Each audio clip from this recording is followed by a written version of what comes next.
দেশের রাষ্ট্র শাসন ব্যবস্থায় ত্রয়োদশ জাতীয় সংসদ নির্বাচনে কে জয়লাভ করে এবং শেষ পর্যন্ত আসলে কে সরকার গঠন করবে, অনেকই কোয়েশ্চেন্স ছিল। কেউ মনে করছিল যে জিতবে বিএনপি, কেউ মনে করছিল যে জামায়াত ইসলামী, এবং অনেকের মধ্যেই ভাবনাও ছিল যে একটা কোয়ালিশন গভর্নমেন্ট হতে পারে। মানে 151টা আসন যে এককভাবে সরকার গঠন করতে চায় বা যেই দলকে এককভাবে সরকার গঠন করার ইচ্ছা পোষণ করলে ওই 151টা আসন পেতে হবে, সেটা মিলাতে গিয়ে হয়তো জামায়াত ইসলামী বা বিএনপি কেউই ওই ম্যাজিক ফিগারটাকে টাচ করতে পারবে না, এরকম একটা আলোচনা চলছিল। বাট শেষ পর্যন্ত এর কোনোটাই টিকে নাই, এবং বাংলাদেশ ন্যাশনালিস্ট পার্টি বিএনপি 215-এর কাছাকাছি আসন পেয়েছে, এককভাবে তারা সরকার গঠন করতে যাচ্ছে। এবং এই সরকার গঠনের পরে কয়েকটা গুরুত্বপূর্ণ রিমার্ক আমরা দেখেছি, এবং যেই রিমার্কগুলো আরো অনেক বেশি এটা এস্টাবলিশ করে। একই সাথে যে ক্রিকেটারকে নিয়ে আলোচনা, ট্যাগলাইনে তার নামটা আপনারা দেখেছেন, তার প্রত্যাবর্তনটাকেও আমার কাছে মনে হয় যে অনেক একটা স্মুথ এন্ড পজিটিভ ওয়েতে রেখে দেয়। পঞ্চগড় জেলায় আপনারা দেখেছেন যে বিএনপির যারা নেতৃত্বে রয়েছেন তারা আওয়ামী লীগের অফিসের তালা খুলে দিয়েছে। মানে গত পরশু পর্যন্ত আসলে এটা কেউ চিন্তা করতে পারেনি যে আওয়ামী লীগ যারা করে তাদের রাজনৈতিক কার্যালয়, মানে ওই কার্যালয়ে বৈশা তারা রাজনীতি করে। ভাই, আমরা কিন্তু কেউ রাজনীতি করি না, আমি শুধু রিমার্কটার কথা বলছি, যে ঘটনাটা ঘটেছে সেটার কথা বলছি। সেই রিমার্কটা কি, যে তালা খুলে দিয়েছে, এবং সেখানটা একটা সৌহার্দ্যপূর্ণ অবস্থা দেখা গেছে ভিডিওতে আমরা যতটুকু দেখেছি। তার মানে আওয়ামী লীগের অফিসের তালা যদি ক্ষমতাসীন দলের লিডারশিপে যারা রয়েছে তারা খুলে দেয়, তাহলে বাংলাদেশের সর্বকালের সর্বশ্রেষ্ঠ ক্রিকেটার সাকিব আল হাসান, বুলবুল ভাই বলেছেন। বুলবুল ভাই বলার পরে বুলবুলিও কিছু লোকজন রয়েছে, তারা এমন ভাবে ব্যাখ্যাটা দেওয়ার চেষ্টা করলো যে আমিনুল ইসলাম বুলবুল বলেছে সাকিব আল হাসান বাংলাদেশের সর্বকালের সেরা ক্রিকেটার। মানে উনি না বললে কি সাকিব আল হাসান বিশ্বের সেরা ক্রিকেটার থাকতো না, বাংলাদেশের সেরা ক্রিকেটার থাকতো না? সাকিব তো সাকিবেরই ভাই, সাকিবের হেটার্সরা কয় যে সাকিব আল হাসান বাংলাদেশের সর্বকালের সেরা ক্রিকেটার। আমিনুল ইসলাম বুলবুল এটা নতুন করে বলার পর এমন একটা ভাব নেওয়ার চেষ্টা করলেন, অনেকটা হামজা চৌধুরীর সাথে তাহাজুদের নামাজ পড়ার মতো, যে সাকিব আল হাসান বাংলাদেশের সর্বকালের সেরা ক্রিকেটার, এবং তার মাধ্যমে প্রথম আমরা জানলাম। এর আগে বাংলাদেশের কেউ এটা জানতো না। এই খবরটা বুলবুল ভাই আইসিসিতে চাকরি করে এসে বিসিবিতে দায়িত্ব নেওয়ার পর আমাদেরকে বললেন।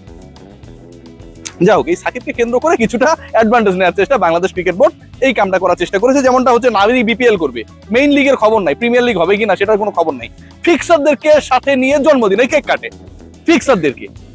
এই ফিক্সারদের ভয়েস নোট, তাদের কর্মকাণ্ড আমার রিপোর্টে প্রকাশ পায়। তার সাথে বাঙালি জাতির সর্বশ্রেষ্ঠ সন্তান ক্রিকেটে যিনি এসেছেন আমিনুল ইসলাম বুলবুল, তার জন্মদিনে কেক কাটে, তাকে ঢুকতে দেয়। তিনি অডিট কমিটির চেয়ারম্যান, মুখলিসুর রহমান শামীম, বাংলাদেশের ব্যাক করবে কিনা জানি না, ঠিক আছে।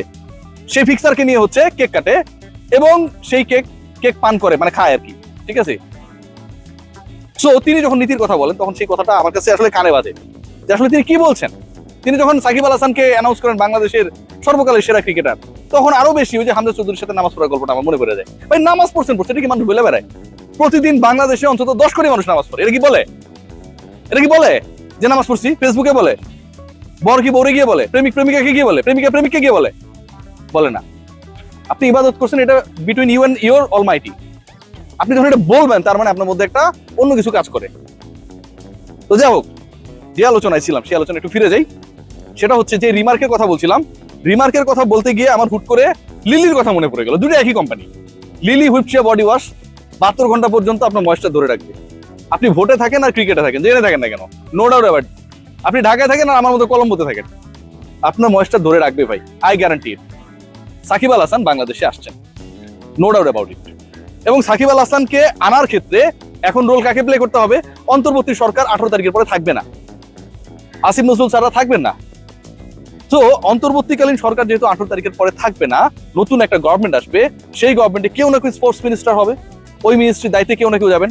আইন, বিচার ও সংসদ বিষয়ক যে মন্ত্রণালয় রয়েছে, যেটা ভেরি মাচ ইম্পর্টেন্ট সাকিবের বাংলাদেশের প্রত্যাবর্তন নিয়ে, সেই মন্ত্রণালয় খুব গুরুত্বপূর্ণ, সেটার দায়িত্বে কেউ না কেউ যাবেন, যেতেই তো হবে নাকি। সো ডিসাইড করবে কি, it's going to be a combined action between the sports ministry and the law ministry. সেই দুই মিনিস্ট্রির দায়িত্বে 18 তারিখের পরে অথবা তার আগেও দায়িত্বে যারা যাবেন বা যিনিই যাক না কেন, তারা বাংলাদেশ ন্যাশনালিস্ট পার্টির টপ ডিসিশন মেকারদের দুজন ব্যক্তি হবেন। এবং যখন সেই পার্টি, সাকিব যেহেতু আওয়ামী লীগের পলিটিক্স করেছিলেন, সাকিব আল হাসান যেহেতু আওয়ামী লীগের এমপি ছিলেন, সাকিব আল হাসানের ব্যাপারে আই এম ড্যাম শিওর যে তত্ত্বাবধায়ক বা অন্তর্বর্তীকালীন সরকার যে বক্তব্যটা দিয়েছে বা তাদের কাছ থেকে গ্রিন সিগন্যাল নিয়ে বাংলাদেশ ক্রিকেট বোর্ড যে কথাটা বলেছে, সেই ট্র্যাকেই থাকবে। এবং এই ঘোষণাটা যদি নাও আসতো, বুলবুল সাহেবরা বা without any question in the press conference, যেভাবে আমজাদ সাহেব এটা বললেন যে সাকিবকে নিয়ে আমাদের প্ল্যান আছে, পরের সিরিজে আমরা তাকে চাই, কোনো কোয়েশ্চেন ছাড়াই উত্তর দিয়ে দিয়েছিলেন, অনেকটা স্ট্যান্ডবাজি আর কি, যে সাকিবের আলোচনাটাকে নিয়ে বাংলাদেশের বিশ্বকাপ ব্যর্থতা আলোচনাকে তারা কাভার আপ করার চেষ্টা করছিলেন। সো তারা যদি আলোচনা নাও করতো, এই সরকার আসার পরে, বিএনপি সরকার আসার পরে সাকিব আল হাসান অবশ্যই বাংলাদেশে আসতেন, অবশ্যই পাকিস্তানের বিপক্ষে খেলতেন, অবশ্যই টি-20 খেলতেন, পরবর্তী সময় ওয়ানডে খেলতেন, ড্যাম শিওর। সাকিব আসছেন যেটা, বা সাকিবের ঘনিষ্ঠজনদের সাথে টুকটাক কথা হয়ে যতটুকু বোঝা যায় যে মার্চের ফার্স্ট উইকের মধ্যে Shakib Al Hasan will be available. Shakib Al Hasan বাংলাদেশে অ্যাভেলেবেল হয়ে যাবেন, এবং এই মাসের শেষ নাগাদ সাকিব আল হাসানকে কেন্দ্র করে যেই ধরনের অনিশ্চয়তা রয়েছে, মামলা কেন্দ্রিক, এখানে আসার ব্যাপারে গ্রিন সিগন্যাল কেন্দ্রিক, সাকিব ইউ কাম, তোমার কোনো কিছু নিয়ে টেনশন করার দরকার নেই, বাংলাদেশ গভর্নমেন্ট, স্পোর্টস মিনিস্ট্রি এগুলো টেক কেয়ার করবে, সকল ধরনের আমলাতান্ত্রিক, প্রশাসনিক এবং ক্রীড়াগত বাধা যেসব রয়েছে সবগুলো দূর করার ব্যাপারে বাংলাদেশের নতুন গভর্নমেন্ট বদ্ধপরিকর। এবং সাকিব আল হাসান এলে ডেফিনেটলি তাকে স্বাগত জানিয়ে বাংলাদেশ দলে প্রত্যাবর্তন করা হবে। সাকিব আল হাসান এর মাঝে একটা কাজ করেছে, সেটাও কিন্তু একটা রিমার্ক, সেটাও কিন্তু একটা লিলি হুইপচিয়া বডি ওয়াশের মতো একটা প্রোডাক্ট। কেমন এটা বলি, সেটা হচ্ছে আপনারা যদি খেয়াল করে দেখেন, যত বেটিং ওয়েবসাইটের তিনি অ্যাড দিয়েছিলেন, তার যে ফেসবুক প্রোফাইলটা রয়েছে বা পেজটা রয়েছে, বাংলাদেশের সবচেয়ে বেশি মানুষ ফলো করে স্পোর্টস মিনিস্টার ম্যান হিসেবে যাকে সাকিব আল হাসান।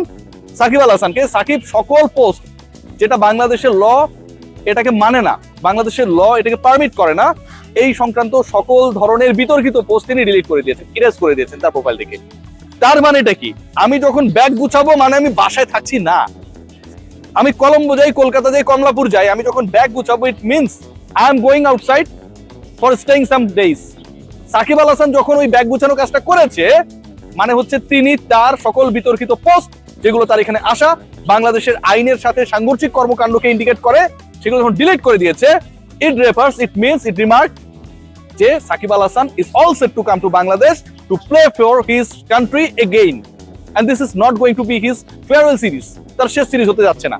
সাকিব অন্তত বাংলাদেশকে, আমার কাছে যেটা মনে হয়, 2027 বিশ্বকাপেও সার্ভিস দেবেন, এবং সাকিব আল হাসান 2027 বিশ্বকাপে বাংলাদেশের হয়ে খেলবেন, এটা এনশিওর করা বাংলাদেশের ক্রিকেট বোর্ডের প্রেসিডেন্ট যেই হোক না কেন, আমিনুল ইসলাম বুলবুল বাংলাদেশে আসবে কিনা সেটা নিয়ে অনিশ্চয়তা রয়েছে, বাংলাদেশ স্পোর্টস মিনিস্ট্রির দায়িত্বে যেই থাক না কেন, বাংলাদেশের লিগ্যাল সাইটগুলো যেই দেখুক না কেন, সকলের responsibility to ensure Shakib Al Hasan's presence in the upcoming 2027 world cup, এবং একই সাথে বাংলাদেশ যেসব ম্যাচেস খেলবে, ওয়ানডে সিরিজ খেলবে সেগুলোতে, কারণ বাংলাদেশকে এই সিরিজগুলোতে ভালো না করলে কোয়ালিফাই করতে হবে, কোয়ালিফায়ার খেলতে হবে, এন্ড দেন ওয়ার্ল্ড কাপে কোয়ালিফাই করতে পারবে।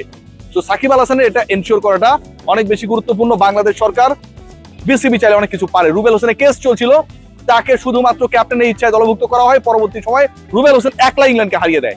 Shakib Al Hasan England, New Zealand, Australia, South Africa, India সবাইকে হারানোর জন্য একাই না। সবাই ভালো থাকবেন।